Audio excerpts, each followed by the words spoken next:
Eu cumprimento a todos com a paz do Senhor. Muito bom essa oportunidade de poder, mais uma vez, compartilhar a palavra do Senhor com os meus amados. Como pensamos anteriormente, no domingo passado, a nossa lição foi a de número 6, que trata da fé, né? A fé na família, né? Esse tema tão importante. Como a família precisa de fé, né? A fé é como se fosse o alicerce, né? Que lá em Hebreus fala que a fé é o firme fundamento das coisas que não se veem, mas a certeza daquilo que a gente espera. E é isso, é essa fé que nós temos falado, né, desde o domingo passado. E, às vezes, fica uma pergunta, nós, enquanto pais, muitas vezes ficamos muito preocupados com o futuro dos nossos filhos, né, irmãos? A gente ensina a palavra, procura orientar dentro dos preceitos do Senhor, conta testemunhos de experiências vividas em que a fé foi extremamente relevante para que aquele fato fosse resolvido, mesmo que bem difícil, bem adverso. A gente vai vivendo assim, semeando a fé na nossa casa, de várias formas. E, às vezes, a gente fica perguntando, e aí, Senhor, quando eu partir, como é que vai ser?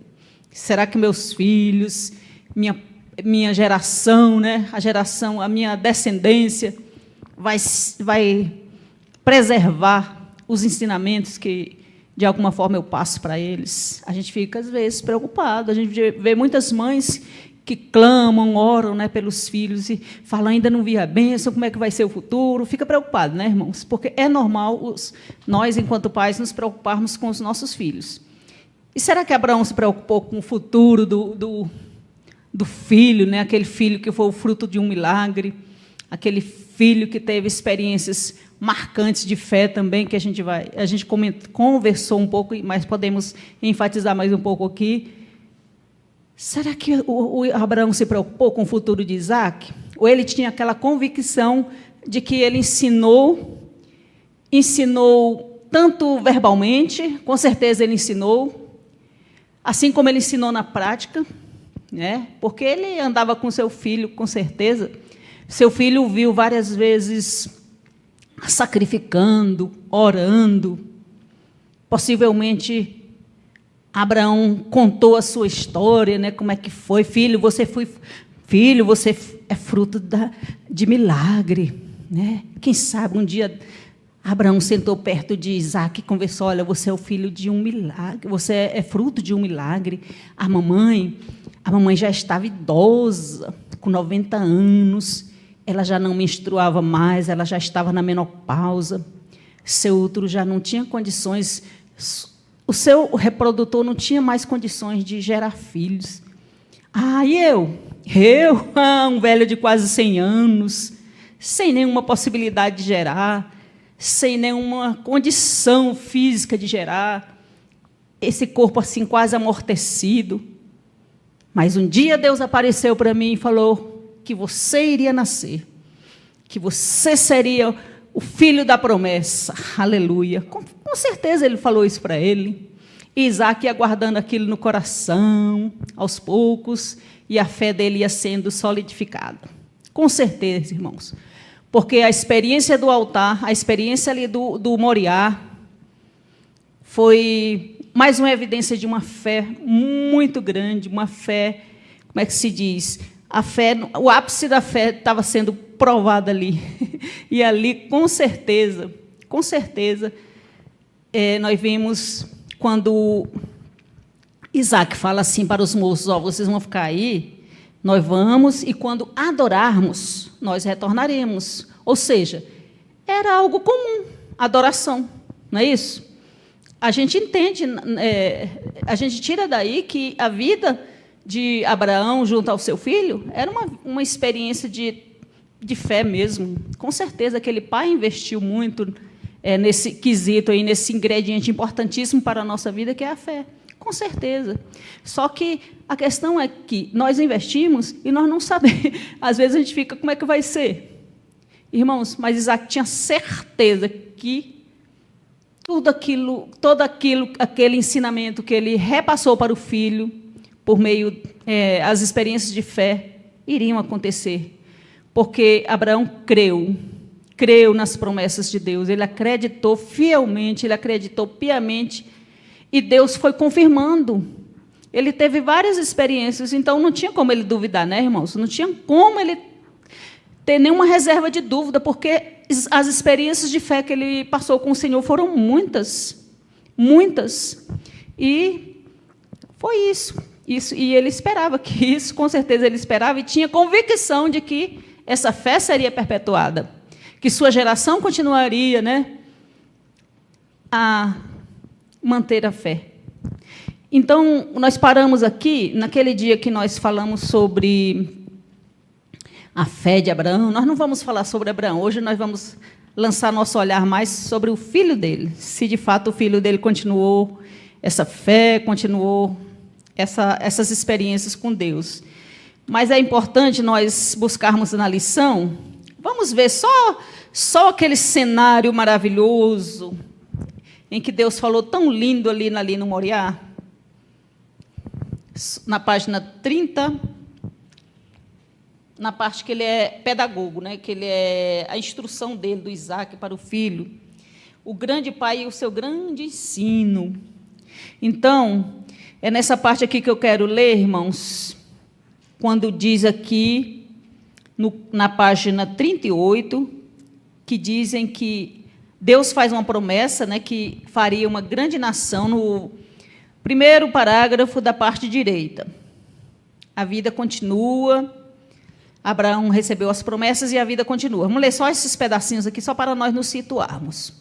A vida continua. O menino se torna rapaz, aprende com seu pai segredos da existência, trabalho, administração e, acima de tudo, temor a Deus. Como eu disse, ele aprendeu muito sobre Deus, sobre temer a Deus. Com sua mãe, ele aprendeu sobre carinho, sensibilidade e amor. Assim, tudo transcorre naturalmente para o cumprimento do far-te-ei uma grande nação. Com certeza, o rapaz se casaria, o bom pai Abraão se tornaria um grande avô e, quem sabe, havendo tempo, um bisavô. É nesse momento em que tudo parece transcorrer tranquilamente, em que as coisas vão seguindo um curso tranquilo, um curso aparentemente normal, que Deus lança o grande desafio para Abraão. Olha só as palavras fortes aqui, essa palavra impactante. Toma agora o teu filho, o teu único filho, Isaque, a quem tu amas. Vai à terra de Moriá e oferece-o ali como holocausto sobre um monte que eu ainda te hei de mostrar. E Deus, então, faz esse desafio, né? Que luta, irmãos. O que Abraão poderia pensar nessa hora? Poxa, Deus, tu me deste um filho. Esse filho, digamos que demorou tanto para chegar até meus braços e agora o Senhor quer tomá-lo.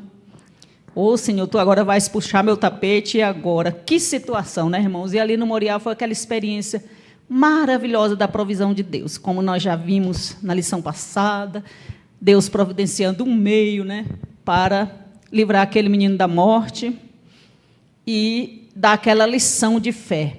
E o que é mais lindo é o que ele fala aqui na página, eu acho muito lindo quando o anjo fala, tá? O anjo fala naquela situação em que tudo iria, né, ia acontecer a morte mesmo, o cutelo já estava levantado para matar o menino, e olha o que o anjo fala na página 42, no último parágrafo da página 42, do lado esquerdo. De forma linda, o texto termina assim: Isaque escuta de forma bem clara a voz de Cristo, o anjo do Senhor abençoando seu pai Abraão. Então o anjo do Senhor bradou a Abraão pela segunda vez desde o céu e disse: por mim mesmo jurei, diz o Senhor, porquanto fizeste isso e não me negaste o teu filho, o teu único filho, que deveras te abençoarei, grandemente multiplicarei a tua descendência como as estrelas do céu e como a areia que está na praia, e a tua descendência possuirá a porta dos seus inimigos, e em tua descendência serão benditas todas as nações da terra, porquanto obedeceste a minha voz. Irmãos, como é que Isaque não ia entender sobre fé? Deus confirmando aqui uma promessa, num momento bem adverso, no momento em que ele iria morrer, e ele ouve aqui que a descendência vai continuar. A descendência vai ser como a areia da praia. A descendência vai ser como as estrelas do céu. Aí ele, então é uma tremenda responsabilidade minha. Eu vou ter que assumir o meu papel, eu vou ter que continuar a fé, porque está nas minhas mãos agora, está na minha responsabilidade, digamos assim, a perpetuação dessa promessa, a execução, a conclusão dessa promessa de Deus, e eu sou o instrumento que Deus vai usar para a continuidade dessa promessa. Não é isso? Que responsabilidade, que ele assume. Aqui está uma responsabilidade diante dele, então ele não pode vacilar. Ele tem que manter a fé genuína para poder continuar, não é isso? E onde a gente vai encontrar agora o Isaac, a figura do Isaac? Vamos lá, vamos pensar sobre o Isaac, como é que é o nome dele, o que significa. Vamos lá. Isaac, o nome do Isaac foi dado pelo próprio Deus, antes mesmo dele nascer, viu, gente? Antes dele nascer, Deus já tinha dado o nome para ele, lá em Gênesis 17, 19. E significa aquele que ri, ou o riso. Então, ele foi circuncidado com 8 dias, em reconhecimento à promessa da aliança. Aqui, não tem nada a ver com a questão de rito mosaico, não, que a lei nem existia ainda, tá? Isso aqui foi em confirmação da aliança. E nada se fala, né? A gente não ouve falar muito sobre a infância dele, não. O único episódio que eu me lembrei, não sei se pode ter mais episódios que fala da sua infância, é no momento que ele sofre, que ele está sendo desmamado, tem uma festa, tal. Ele era pequenininho, geralmente eles eram desmamados com uns 3 anos, né, pastor, de idade. E ali o irmão mais velho, o irmão assim que foi uma outra história que depois não vamos contar, que não é filho da promessa, é filho da desobediência, da pressa. Depois a gente conta sobre isso. Então, ele caçoando dele. Então, é o único momento assim da infância dele em que a gente encontra algum fato assim sobre ele. Mas, a partir desse momento aqui, do Moriá, da adolescência dele, que os historiadores dizem entre 15 a 20 anos, é que se configuram todas as suas ações, começam a se desenrolar as suas ações de fé. Tá? E, por falar em fé é a certeza daquilo que a gente aguarda, né? Crer em Deus, crer nas suas promessas, como nos diz em Hebreus 11. E aqui começam as experiências, tá? Isaac a sua mamãe ele morre quando a mamãe tinha 30, ele tinha 37 anos quando a sua mamãe morre. E ele, de alguma forma, fica triste, né? Porque ele era um menino muito afetuoso, ele era carinhoso com a mamãe e tal. E, para consolar esse filho, vão buscar uma mulher para que ele se casasse, tal. E quando tem toda aquela história que o pastor Heber contou direitinho sobre aquela ida, como é que foi para conseguir a esposa conseguir Rebeca, os irmãos devem ter assistido, o pastor Heber explicou muito bem como é que foi aquele desafio do Eliezer em busca, tal. Tudo bem, isso é outra parte. Mas, quando eles estavam retornando, a gente encontra Isaac orando, olha que lindo. Lá no capítulo 24, quando eles já estavam voltando, né, com o servo partiu, levando Rebeca, e Isaac tinha voltado para Beer-Lahai, não sei falar. E, certa tarde, saiu ao campo para meditar. Então, quando ele estava meditando, ele viu a bênção dele chegando. Ou seja, ele era um menino que ele tinha compromisso com a oração. Ter compromisso com a oração ou não é um exemplo de fé? Eu falo com Deus porque eu creio que Deus existe, eu creio que Deus me ouve e creio que Deus tem respostas para as minhas demandas. Não é isso? Então, ele estava orando. A gente não sabe que tipo de oração que ele estava fazendo. Se ele estava chorando devido à ausência da mamãe, se ele estava lamentando toda aquela situação, se ele estava conversando com Deus acerca da responsabilidade, agora que era grande, de continuar, né, o caminho da fé, a caminhada da fé. Não se sabe o que, mas ele estava orando. Isso é muito importante, gente. Isso é um ponto muito importante. Orar. E aí, a caminhada dele segue. Deus permite que ele se case. né? Ele se casou com Rebeca, tal. Aí, quando chega no capítulo 25, no versículo 21, novamente a gente encontra Isaac orando. E Isaac orou em favor de sua mulher, porque ela era estéril. Olha, irmãos, já tinha 20 anos que eles estavam casados, e nada de aparecer menino, e nada de aparecer criança. E aí ele deve ter pensado, tal qual Abraão, cadê a promessa? Cadê a minha posteridade? Cadê? E aí, o que ele foi fazer? Ele foi lamuriar? Ele foi, como é que se diz? Desacreditar das promessas de Deus? Ele foi contar, porque com meu pai demorou tanto, e comigo será que vai demorar tanto também? Já estou ficando idoso, aqui ele já havia casado, já tinha 20 anos de casado, ou seja, já estava com 60 anos. Mas ele, não, ainda estou em vantagem em relação ao meu pai. Ainda estou novo em relação ao meu pai. Meu pai foi quase 100 anos, né? Então, ele orou, só que Deus trouxe a resposta de sua oração só 20 anos após. Aqui fala sobre também nós orarmos e sabermos esperar. Quem espera, quem ora e aguarda, é porque tem o que no coração, gente? A fé. Eu oro e aguardo, e o tempo é de Deus. Então, ele era um homem que ele sabia esperar as bênçãos de Deus. No tempo certo. As coisas acontecem no tempo de Deus. Enquanto ele espera a sua bênção, ele vai ficar parado? Não, irmãos, ele vai trabalhar para Deus, ele vai seguir os projetos, ele vai, como é que se diz? Ele vai plantar, ele vai colher, ele vai cavar poços, né? Os poços também, depois que os filhos nasceram, mas também isso acontecia. E também ele vai fazer, sabe o quê? Ele vai erigir altar, quer ver? Vamos ver onde é que ele faz esse momento de honra a Deus. Lá no capítulo 26, diz assim,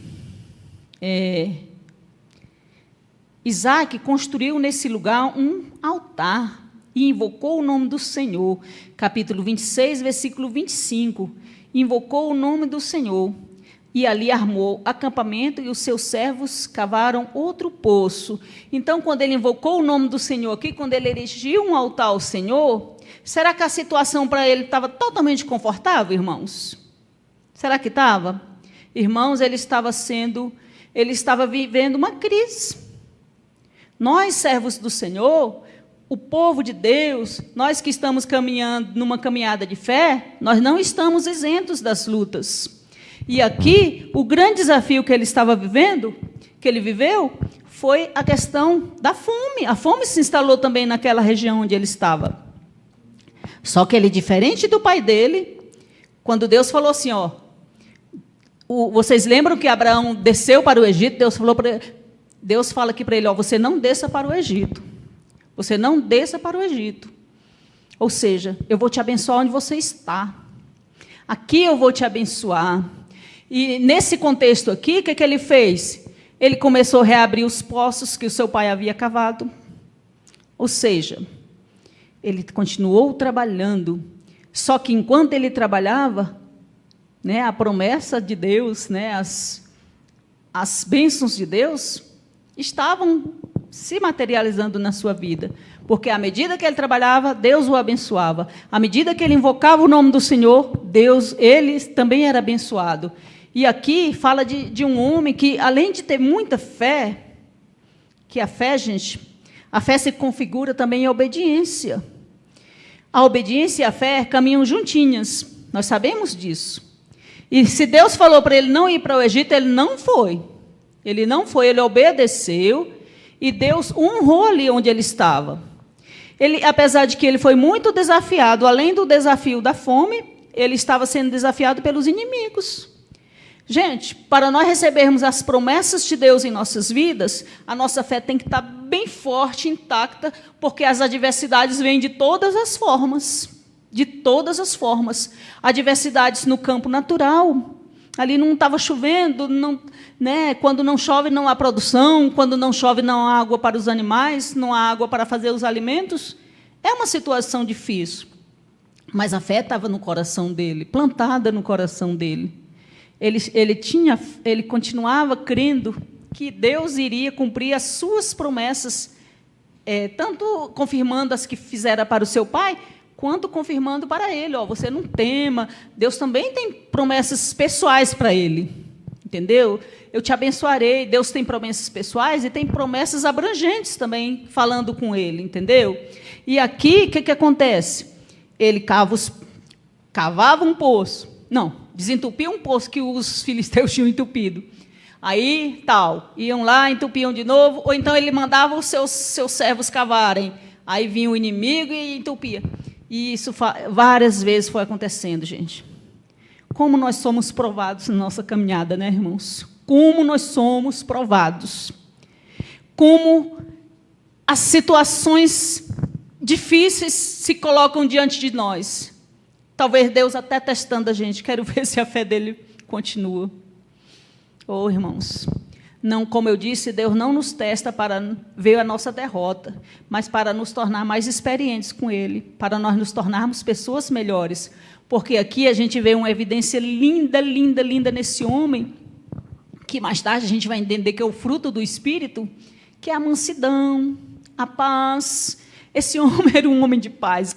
Tal qual seu pai. Seu pai não tinha essa característica de um homem manso, tranquilo, de um homem que não gostava de barraco, de bagunça.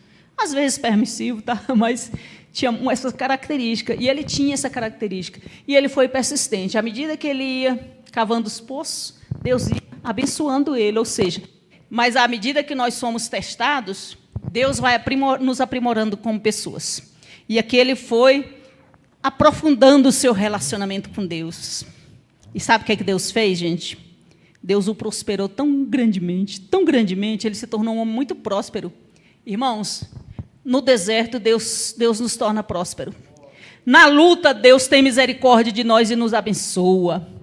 Podem entupir nossos poços, podem roubar nossos sonhos de alguma forma, quererem atrapalhar a nossa vida, mas o Senhor continua nos abençoando. O Senhor continua nos abençoando, irmãos. Porque nesse intervalo também, Deus também já havia dado, gente, os filhos para ele. A promessa já tinha se cumprido. Viu, Deus? Ele pediu um filho, Deus dá logo 2, né? E um deles, aleluia, Jesus. E um deles iria ser o pai das tribos, o pai daquele povo que ia formar toda a nação de Israel, né, irmãos? Aquela nação santa, aquele povo separado para Deus, para ser modelo de fé, de experiência. Todos olharem, aqueles ali são modelo, que os demais povos olhassem e vissem a luz do Senhor, né? Eles brilhando, resplandecendo a luz do Senhor. Então, irmãos, na luta, Deus tem escape para nós, se nós perseverarmos na fé. E aí, mais adiante, aqui nós vimos sobre aqui do altar, né? O altar, ele montou tendas, construiu altares, montou tendas e continuaram cavando poços. Ou seja, aqui a gente pode ver 3 coisas importantíssimas. Primeiro, não foi montar a tenda, primeiro foi o altar. Porque primeiro é Deus na nossa vida, não é isso?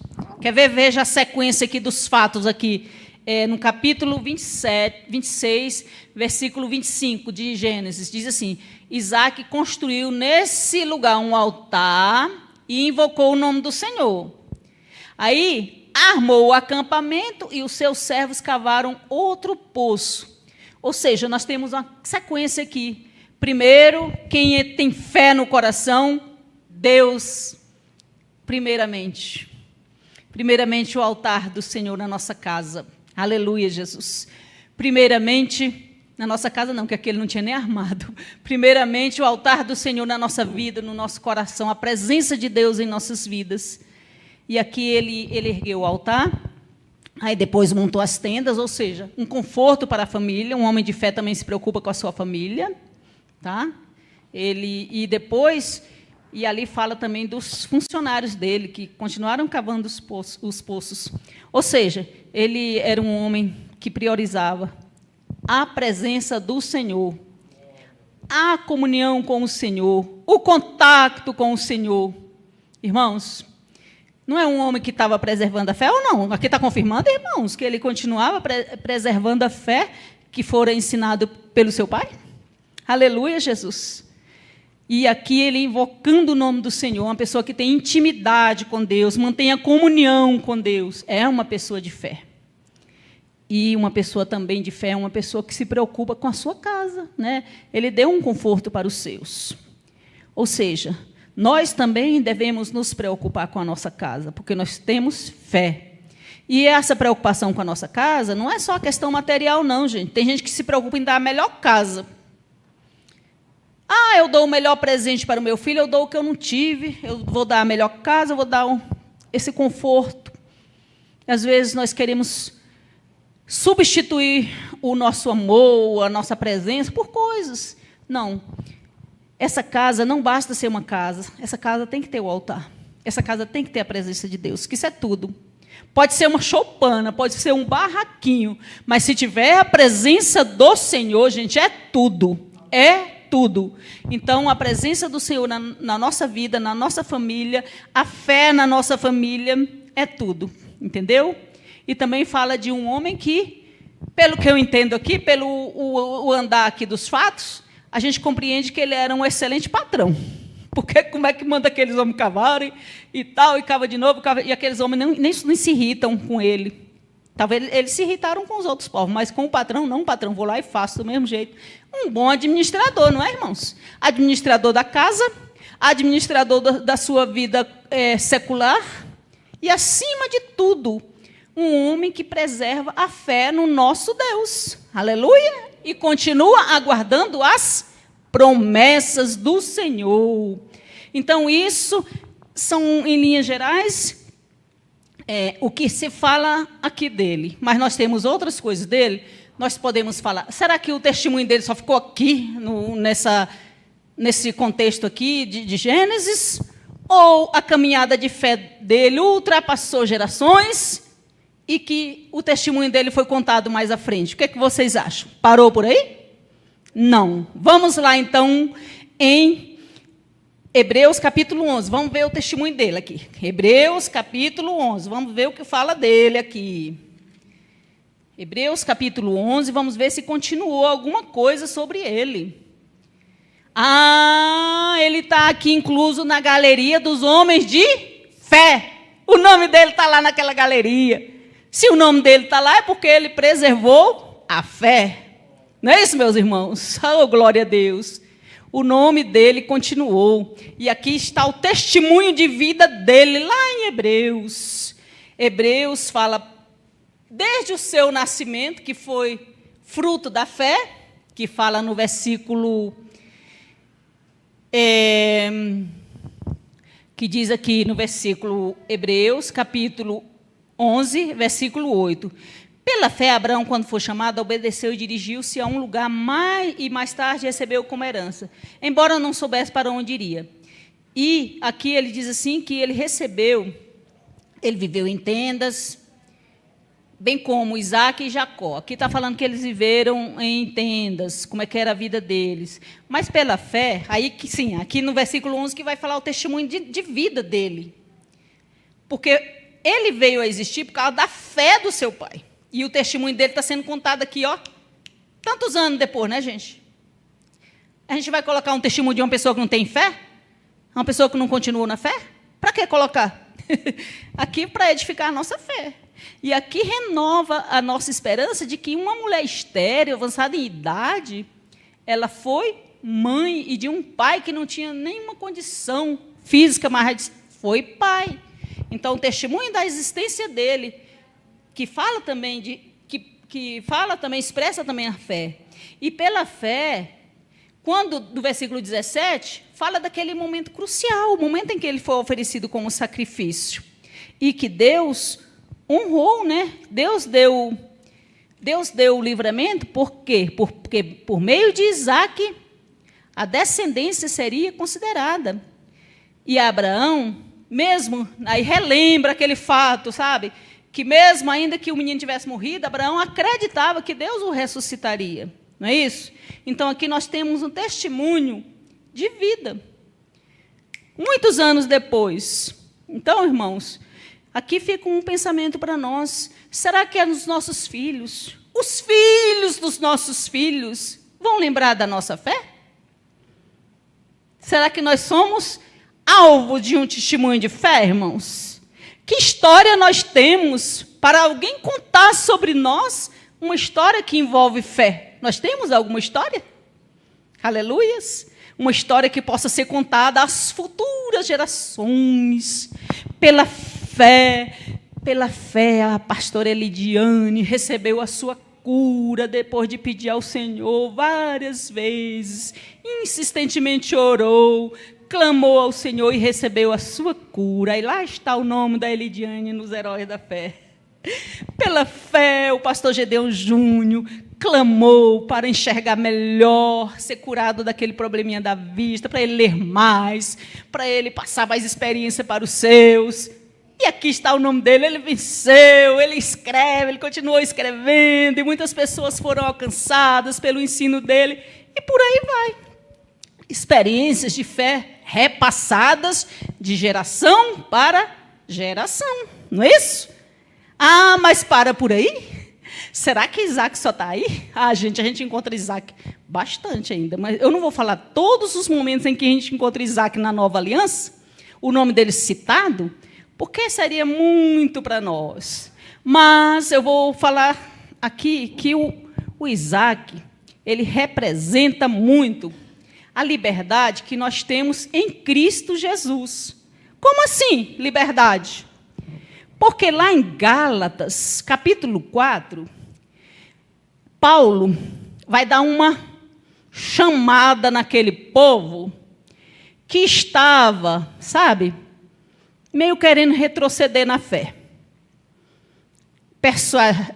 Convencidos por pessoas judaizantes, sei lá, que queriam dizer que Jesus não era suficiente para a salvação. Era necessário Jesus e mais alguns aspectos da lei, especialmente a circuncisão. E aí, Paulo, muito firme, vai lá e fala de vários aspectos, fala sobre muitos aspectos da lei e tal. E aí, o que ele fala? Ele fala que Isaac, depois nós vamos ler o texto, não precisa lermos agora. Isaac representa a liberdade em Cristo, por quê? Aí, lá, ele usa duas figuras importantes para explicar esse fato. Ele usa Agar, que foi a mãe de Ismael, ou seja, o Ismael, irmão, né, por parte de pai de Isaac, e usa a mãe de Isaac, que foi Sara. A Agar, ele usa como a mãe, aquela mãe, a escrava, né? Ou seja, ela meio que representa aspectos da lei, entendeu? E a Sara representa a liberdade, representa a livre, aquela que gerou por uma promessa. Isaac foi fruto de uma promessa do Senhor, enquanto Ismael não foi fruto de uma promessa, foi o fruto de uma precipitação. E aí aquela aula é dada para eles entenderem que Cristo é suficiente para a nossa salvação. A nossa fé em Cristo, a nossa fé no sacrifício de Cristo, aquele sacrifício verdadeiro, aquele sacrifício consistente, aquele sacrifício que meio que Isaac, né, a gente pode, digamos assim, as coisas passadas são o quê? Sombras das que iriam acontecer. Então, quando ele fala de um Isaac que é filho da livre, da mulher, a mulher mesmo foi fruto de um milagre, foi fruto da promessa e da liberdade, ele está falando da liberdade em Cristo. Então, Isaac nos lembra a liberdade em Cristo. Não é muito bom saber disso, irmãos? Nós somos livres. Por que nós somos livres? Porque de Isaac, de Abraão, de Isaac, foi passado o quê? Chegou até o nosso Cristo. Cristo está nessa linhagem da promessa. Cristo é o cumprimento da promessa. E ele veio o quê? Para nos tornar livres. Enquanto Agar representava aspectos da lei, né, que as pessoas estavam atreladas à lei, a alguns aspectos da lei, a escravidão, querendo ou não dizer. O pecado, querendo dizer também as obras da carne. Sara e Isaac representam a liberdade em Cristo, uma vida nova em Cristo, uma vida pautada nos princípios de Deus, uma vida que evidencia o caráter de Cristo, não é isso? Quando depois vai falar do fruto do Espírito, que nada mais é do que o resultado de uma pessoa que vive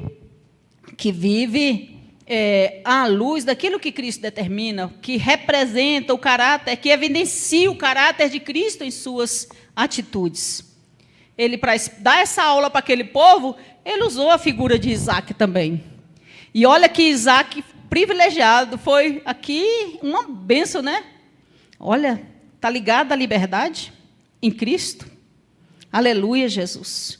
Isaac também foi usado. Agora, esse aqui eu vou ler, que assim, a justificação eu gosto de ler, porque ela é assim, muito importante. O Isaac foi usado também com uma fé justificadora, ele foi usado na figura de uma fé justificadora. E, para isso, eu gostaria que os irmãos abrissem suas Bíblias, eu vou ler aqui com vocês. E eu não vou demorar muito não, tá, meus amores? Porque eu sei que da outra vez foi com vergonha de tanto que eu demorei. Então, vamos lá, o Isaac, como fruto de uma fé justificadora. E nós vamos ler, sabe aonde? Lá em Romanos 4, do versículo 18 ao 22. Eu vou ler para os irmãos, para nós rapidinho compreendermos o elemento importantíssimo nessa justificação, que se chama fé. Vamos lá? Abraão, Romanos capítulo 4, versículo 18 a 22, diz assim: Abraão, contra toda esperança, em esperança creu, ou seja, teve fé, tornando-se assim o pai de muitas nações, como foi dito a seu respeito. Assim será a sua descendência. Sem se enfraquecer na fé, reconheceu que o seu corpo já estava sem vitalidade, aí dá mais um testemunho da condição física dele e da mulher, e impossibilidade de gerar. Mesmo assim, ele não duvidou, está falando de Abraão, nem foi incrédulo em relação à promessa de Deus, mas foi fortalecido em sua fé e deu glória a Deus, estando plenamente convicto de que era poderoso para cumprir o que havia prometido. Em consequência disso, isso lhe foi creditado como justiça. As palavras lhe foi creditado não foram escritas apenas para ele, mas para nós que cremos no impossível. Porque aqui fala de um novo, digamos assim, de um ventre que estava quase morto, não é isso? Ele está falando da impossibilidade física de ser pai, mas que Deus, né, teve misericórdia e deu o filho Isaac. Aqui não fala a palavra Isaac, mas a história está falando de quem? Pela inferência aqui. De Isaac. Não está o nome dele, mas o descendente dele está aqui, ó. E por causa da fé dele, isso lhe foi imputado por justiça, foi justificado. Por causa de quê? Da fé. Ele creu naquilo que Deus havia prometido. E isso lhe foi imputado como justiça, ou seja, nós somos justificados. Aqui fala da justificação. E para nós sermos justificados, não é que nós nos tornemos perfeitos, retos, justificados. Sabe o que é? Vou ler aqui para vocês o que é uma pessoa justificada, tá? Vamos ler aqui rapidinho o que significa a justificação. Quando se esgotava toda a esperança, segundo a possibilidade humana, Abraão depositou em Deus a sua fé, sem enfraquecer. E claro que ele passou por momentos de inquietudes. Ele passou, mas a experiência de Abraão era particular. E, assim como ele foi justificado devido à sua fé, isso é a questão da justificação, tá, irmãos? Porque sem fé é impossível, né, nós recebermos as promessas. Sem fé é impossível nós nos tornarmos justos diante de Deus. Nós somos justos não é porque nós somos perfeitos, nós não erramos, nós não falhamos, mas é porque pela fé que foi repassada de Abraão até nós, passou por Isaac, nós nos tornamos justos. Justos quer dizer que nós não seremos mais condenados se nós permanecermos aonde? Na fé. A fé é o elemento importantíssimo para nós continuarmos sendo justificados por Deus. Porque o justo viverá pela fé, não é isso? E nós sendo justificados por Deus, nós temos também paz com Deus. Nós temos paz, ou seja, essa paz não quer dizer que é como se eu estivesse fazendo as pazes com Deus. Porque o pecado nos deixou assim meio que separados de Deus. Mas, por meio da fé, por meio desse restabelecimento com Deus, ali a morte do menino que representava, quando apareceu o cordeiro ali, representava também a vida nova, a ressurreição. Então, é isso. A justificação é isso. Nós nos tornamos justos por causa das nossas experiências do novo nascimento, da nova vida. E aqui, em Isaac, nós vemos uma vida nova, um novo nascimento, o novo homem, entendeu? É isso, mais ou menos, a justificação. O pastor Gedeão Júnior depois pode dar uma aula maravilhosa sobre justificação, mas como esse não é o objeto mais central da nossa fala aqui, hoje é a fé. Mas a fé está presente, é um elemento importantíssimo na justificação, não é, pastor? Um elemento importantíssimo. E é isso, meus irmãos. Aí eu pergunto para cada um de nós, para mim eu fiquei me perguntando, meu Deus, será que minha semente, será que meu povo vai continuar perpetuando a fé? Né? Porque se nós formos pensar, Isaac, nós vimos aqui, nós comprovamos que Isaac continua a fé, gente, um pouquinho? Não muito, mas um pouco, né, gente? Que a gente não podia aprofundar muito. Mas o que eu quero é aplicar a nossa vida. Se nós estamos trabalhando na vida da nossa família de modo que nós perpetuemos a fé, de modo que nossos filhos continuem a perpetuar a fé. Irmãos, na história em toda essa narrativa que nós tratamos hoje, nós falamos de um Isaac que não desceu para o Egito. Ou seja, o Egito representa o mundo, tá? Se a gente for figurativamente olhar, o Egito é o mundo. Então, que nós não nos envolvamos no mundo, que os nossos filhos também não vão se envolver. Eles vão evitar o mundo, eles vão evitar as obras da carne, eles vão evitar o pecado, eles vão evitar o mal, eles vão viver uma vida de fé e obediência. Entenderam? O nosso exemplo é muito importante, como eu já falei, para os nossos filhos, porque depois, tá bom que o exemplo de Isaac não foi tão bom, porque ele foi para o Egito, mas a experiência ruim de Abraão, o que o Isaac fez? O Isaac agiu como um sábio. O que o sábio faz? O sábio aprende com o erro do outro. Ele aprendeu com o erro do pai. Vou não, meu pai foi para o Egito, e lá quase perdeu, foi a mulher dele. Vou não. E esse ato de fé o tornou próspero, o tornou abençoado, o tornou mais íntimo com Deus. Então, que nós façamos isso também, obedeçamos à voz do Senhor, e que as nossas experiências sejam repassadas para os nossos filhos, e que eles também aprendam com as nossas negativas, tá? Que eles aprendam também. Não vou fazer que nem meu pai, não. Já vi muito testemunho de filho que diz assim, meu pai bebia, eu vou fazer diferente. Você é um homem de Deus, você é uma mulher de Deus. Eu vou ser igual ao meu pai, igual à minha mãe, não. Então, às vezes, um exemplo negativo, se a pessoa tiver a direção de Deus, estiver pautada na fé, ela não segue, não. Ela vai seguir o que Deus manda, o que Deus determina, entenderam, meus amados? O exemplo é muito importante. Outra coisa muito importante para nós continuarmos a fé, para que haja continuidade da fé na nossa família, é nós preservarmos momentos de comunhão com Deus na nossa casa, irmãos. O culto familiar, né? Como está falado, o farol e tantos outros momentos na nossa casa, em que o altar do Senhor na nossa casa. Irmãos, fica no coração, tá? Isso aí fica, é experiência que vai ficar e vai passar de geração em geração. Eu já contei aqui de uma sobrinha minha que, quando pequena, eu tinha a mania de pegar aquele monte de menino velho, meu sobrinho, desculpa, menino velho, porque é mania de nordestino falar assim, aquele monte de menino colocar na minha cama, assim, eu fazer o cultinho com eles e ensinar a palavra de Deus brincando. Aí um dia minha sobrinha estava na bagaceira, desculpa a expressão, na bebedeira. Aí ela disse que, meu Deus, eita, eu lembrei da tia Vera agora, aqueles cultinhos que a gente fazia, cantando aqueles hininhos da harpa. e tal. E aí ela lembrou-se. Então, gente, vamos fazer com que a fé continue.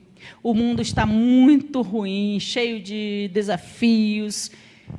O Egito está aí, né? As seduções, né? O Egito também representa a sedução dessa vida, a sedução das coisas, né, desse mundo. E a gente tem que o quê? Livrar os nossos, cuidar dos nossos para que a fé continue.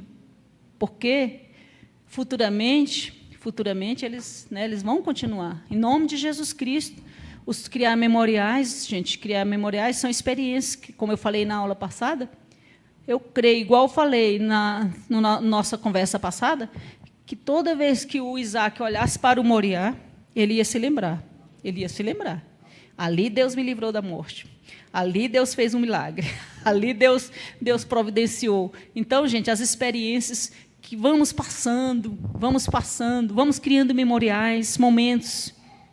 Tem gente que fala assim, eu quero criar memórias afetivas. Aí é viajando, é isso, aquilo, outro, dando os melhores brinquedos para o menino e tal, vamos aproveitar a infância, vou dar o que eu não tinha, e tantas outras coisas, criando tipo memórias. São boas, são, mas a memória melhor é a memória do Senhor, inculcar o Senhor dentro do menino, dentro do coração dele, inculcar a fé, colocar a fé dentro do coração dele. Porque mais tarde, pode ser que tenha suas fragilidades. Isaac foi perfeito? Não, de modo nenhum, não foi. Ele incorreu num erro que muitos de nós incorremos, que é o favoritismo, que isso atrapalha demais a relação na casa, a paz na casa, né? Preferindo um, a mãe preferindo o outro, e isso a gente comete demais. Que Deus nos livre desse mal. Tá bom, meus amados? Então, que nós possamos aprender. Tem tantos outros, né? Outras dicas que nós podemos realizar para preservarmos a fé nos nossos e que essa fé ultrapasse gerações, que os nossos filhos, os filhos dos nossos filhos e as futuras gerações continuem acreditando no Deus de promessas, porque as promessas do Senhor vão se cumprir, em nome de Jesus. Em nome de Jesus, tudo que Deus prometeu, a palavra de Deus diz que tudo que Deus ali fala foi prometido, foi proferido, foi profetizado, que Jesus nasceu, ele nasceu, que ele morreria, ele morreu, que ele vai voltar, e ele vai voltar também, irmãos, em nome de Jesus, e que vai ter uma multidão, e que nós estamos inclusos nessa multidão, e que nós somos uma estrelinha dessa multidão, por causa da perpetuação da fé, tá bom? Vamos orar então? Glória a Deus. Senhor nosso Deus, nós te agradecemos, Jesus, porque tu és um Deus fiel. Senhor, tu prometes na tua palavra ser fiel até a morte e dar-te a coroa da vida. Senhor, tu falas para nós preservarmos na fé. Senhor, a tua palavra nos fala de um Paulo que, apesar de ter conhecido aspectos relevantes da lei, conhecer muito sobre a lei, um dia ele teve um encontro com a graça, aleluia, Jesus, e a partir daquele dia ele viveu uma vida de fé, e essa fé foi guardada no seu coração, essa fé foi perpetuada, foi ensinada. A tua palavra nos fala de um filho na fé, que ele teve ali no último momento da sua vida, o Timóteo, um menino que também foi experiência de fé da sua mãe, da sua avó e desse irmão, o irmão Paulo. E ele manteve a fé, e quando ele estava quase morrendo, ele diz assim: combati o bom combate, acabei a carreira, mas eu guardei a minha fé. Que essa oração esteja em nossos corações, que essa oração esteja no coração dos nossos filhos, que essa oração esteja no coração dos nossos netos, dos nossos bisnetos, e que Jesus, quando voltar, encontre fé na nossa casa, na nossa família, na nossa igreja, em nome de Jesus. Amém? Amém, Jesus. Glória a Deus. Pastor, obrigada, tá?